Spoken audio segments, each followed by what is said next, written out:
இந்த பக்கம் தங்கச்சிகள், இந்த பக்கம் அக்காக்கள். அவ்வளவுதான், நம்மள முடிச்சு விட்டீங்க போங்க. Welcome to great Kirikalan magic show.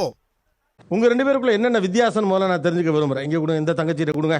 So நான் வந்து டாக்டர், எந்த வந்து பாத்தீங்கன்னா லவ் மேரேஜ், அவளது வந்து அரேஞ்ச் மேரேஜ். பேஷண்ட் நேம் என்னங்க?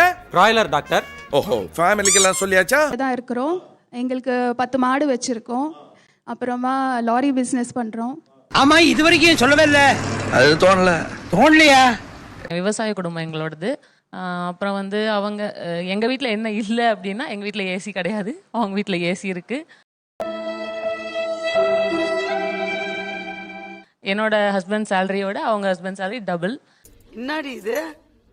நாங்கள் இருக்கிறது சின்ன வீடு தான். ஆனால் என் தங்கச்சி வந்து போரூரில் கொடுத்துருக்காங்க. உங்கள் வீடு வந்து கொஞ்சம் எல்லாம் பெருசாக இருக்கும். பார்க்கும்போது கொஞ்சம் பொறாமையாக தான் இருக்கும்.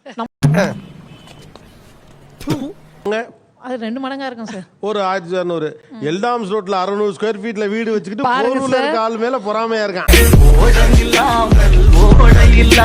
கல்யாணம் ஆக புதுசுல எங்க வீட்டுக்கு வருவாங்க சார். அதுக்கப்புறம் இப்பெல்லாம் கூப்பிட்டா எனக்கு உங்க வீட்டுக்கு வர பிடிக்கல அப்படின்னு. எனக்கு நிறைய வேலை இருக்கு, நான் ரொம்ப பிஸி. ஆக்சுவலி சார், உண்மையான ரீசன் என்னன்னா கொஞ்சம் கிளீனா இருக்காது. ஆக்சுவலி உடனே கிளீன் பண்ண மாட்டாங்க. சரி 2 பேரும் சண்டை போடாதீங்க. அக்கா, துணி மடிச்ச துணி அப்படியே இருக்கும். எனக்கு வந்து துணி காய போட்டு எடுத்துட்டு வந்துட்டா உடனே மடிச்சு வைக்கணும்.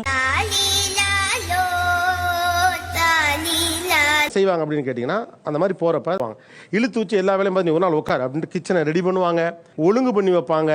என்னப்பா செய்யறது, விதி விளையாடுச்சுப்பா. ஹவுஸ் ஒய்ஃப்னால எனக்கு வேற வீட்டுக்கு போனா ரெஸ்ட் எடுக்கலாம், இந்த வீட்டு வேலையில கை வைக்க கூடாது அப்படின்னு தான் தோணும் சார்.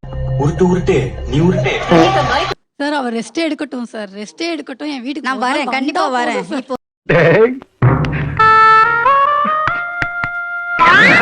நம்ம சேனலுக்கு புதுசா வந்தவங்க சப்ஸ்கிரைப் பண்ணி வச்சுக்கோங்க. ஐநாக்கள் வாழுமிடம் காடு இந்த வீடியோக்கு ஒரு லைக் போடு. இந்த பதிவு நகைச்சுவைக்காக மட்டுமே, யார் மனதையும் புண்படுத்தும் நோக்கம் அல்ல.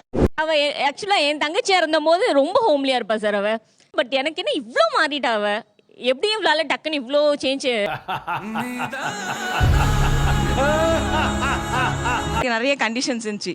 எவ்வளோ நீங்க கண்டிஷன்ஸ் வச்சுட்டு என்ன திடீர்னு விட்டும் போது எனக்கு ரொம்ப ஃப்ரீயா இருக்க மாதிரி இருக்கு. ஐயோ, அப்ப புரியல, இப்ப புரியுது. என் தங்கச்சி வந்து அவ கூட கம்பேர் பண்ணி என்ன மட்டன் தட்டுற சார் கல்யாணத்துக்கு அப்புறம் அதிகமா. என்ன கொடுமை சரவணனது.